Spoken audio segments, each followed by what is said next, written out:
everyone, it's Holly and I'm here with another transportation video, and today we're going to talk about buses.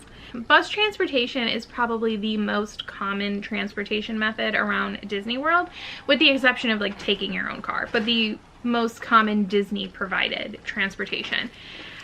So buses will travel between all of the Disney resorts and the 4 main Disney theme parks, so Magic Kingdom, Epcot, Hollywood Studios, and Animal Kingdom, as well as the 2 water parks, Blizzard Beach and Typhoon Lagoon, and Disney Springs.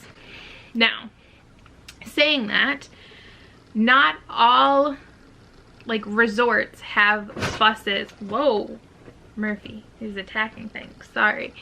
Not all resorts will have buses that go to all of these locations. It will depend on if they have other transportation methods available at that resort. For example, the Grand Floridian is on the monorail. So the Grand Floridian does not offer bus service, generally speaking, to the Magic Kingdom or to Epcot. Instead, what they'll do is they'll expect you to take the monorail from your resort to Magic Kingdom if you're going to Magic Kingdom, or to the Transportation and Ticket Center, and then get on a monorail to Epcot. Now, in the COVID environment where the monorails aren't running the way they normally run, things are a little different.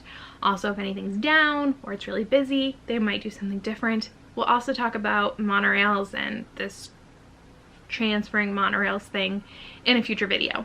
In the past, there have been park to park buses, so you've been able to get buses from like Animal Kingdom to Magic Kingdom. Right now with COVID, they're offering park hopping after 2 p.m. which is allowing you to take a bus from one park to another, but it's not a consistent thing. There are not always buses available for you from park to park, so sometimes you have to transfer to a hotel and then get on another bus or other form of transportation in order to get to another park.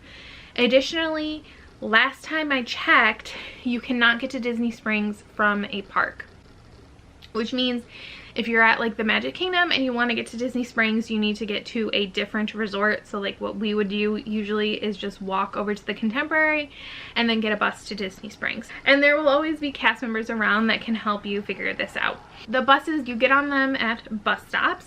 So all the hotels will have bus stops. There's usually at least one main bus stop, which will be like around the lobby area of a hotel. Some of the other like larger hotels will have multiple bus stops throughout the resort, and a bus will go between, like, will stop at all of them before heading off to the resort. So for example, at Saratoga Springs, they have multiple stops, like Congress Park is one section, there's the paddock.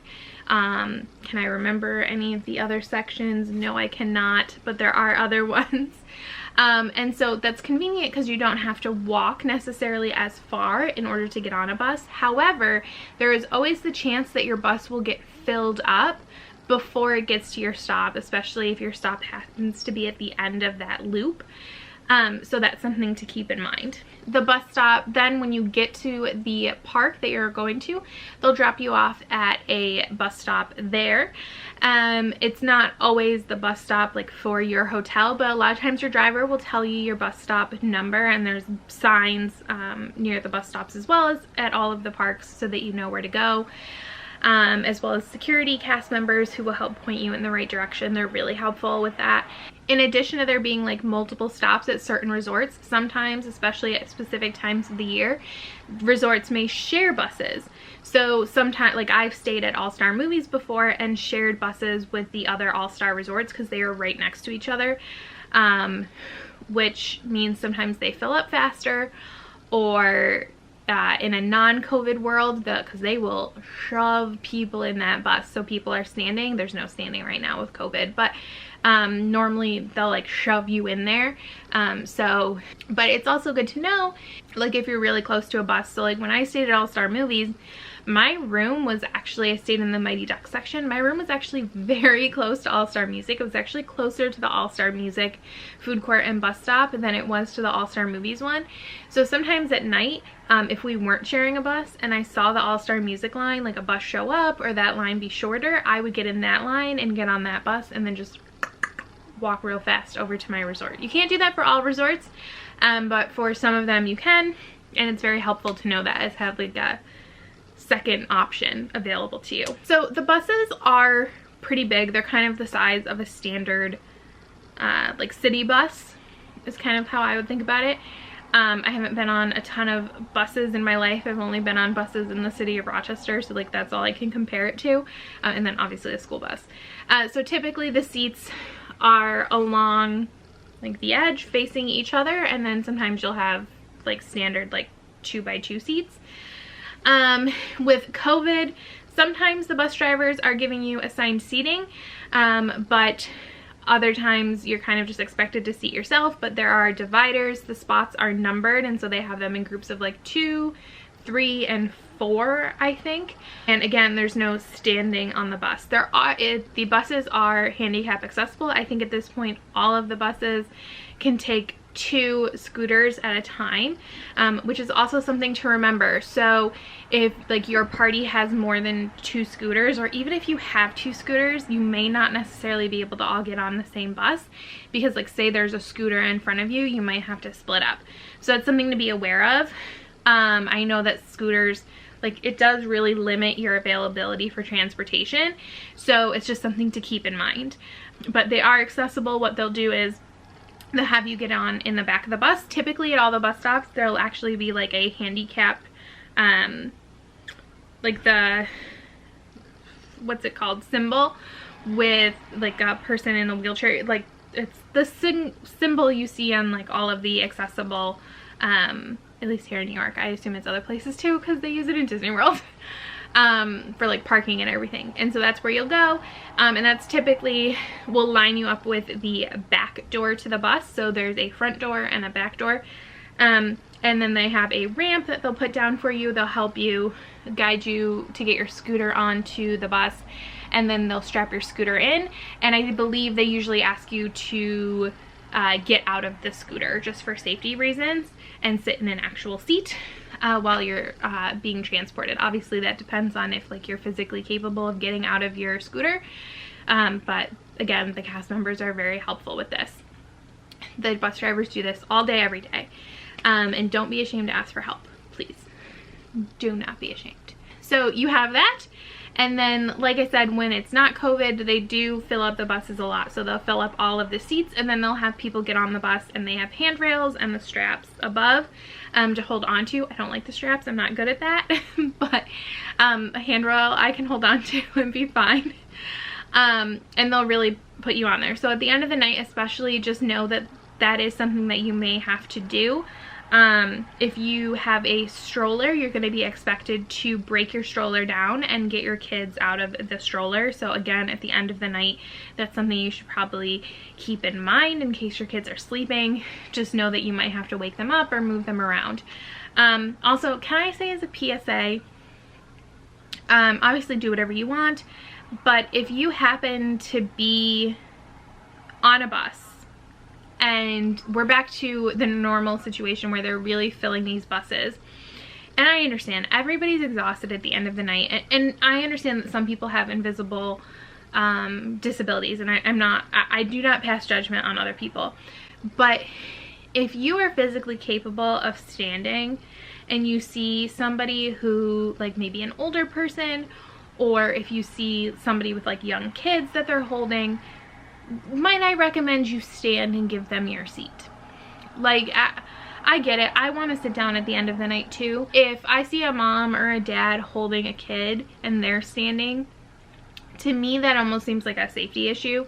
Like, it's just going to be harder for them to balance and everything. And so I would just rather stand up for like 10 or 15 minutes and let them sit. So that's just like a little PSA from me to you, asking that maybe you think about it if you can potentially stand while on the bus. How often do the buses run? So Disney says that they run about every 20 minutes. And I know that there's a lot of people who think Disney lies. I don't think Disney lies. I think it's an average. I think I have very rarely waited an extreme amount of time for a bus. And a lot of times if something is very busy, whether it's like the end of the night or the beginning of the day when they know a lot of people are going to be going to the parks, they will be running multiple buses. So if you don't get on a bus, another one is probably right behind it. And sometimes when things are really bad like that, they'll actually send out logistics cast members to wait at the bus stop to kind of help organize things. And a lot of times they will talk to you about maybe like if a bus is coming and give you a heads up, which is very nice of them. And sometimes those cast members have like little trading card, collector card things for like buses and everything. So you can always ask for that for your kids. The bus stops at the resorts have TVs on them, which will typically tell you when the next bus is expected to arrive. The last 2 times that I've been to Florida, I've been to Disney with COVID, they aren't really doing that. I don't know if things are just so fluid right now. It's not something that they can do, and they're just being very open about like moving the buses around, because typically the bus drivers don't run like the same route. So you don't just do like Saratoga Springs to Magic Kingdom, Saratoga, Magic Kingdom, Saratoga, Magic Kingdom. The drivers are actually like sent out on differing routes, and their routes are always changing. And I think part of that is a security thing, so that the buses aren't always doing the same exact route to try and make them like trackable or anything. Is that delusional? Am I making that up? I don't know. But so yes, but they're usually running about every 20 minutes. And especially if you're going to be taking buses, but any Disney transportation, if you need to get somewhere, I would definitely plan like an hour transportation, like hour to an hour and a half for every leg of your journey. So if you have to change what you're like, if you have to switch buses or anything like that, just be extra cautious and wait a little bit, like build in extra time for yourself.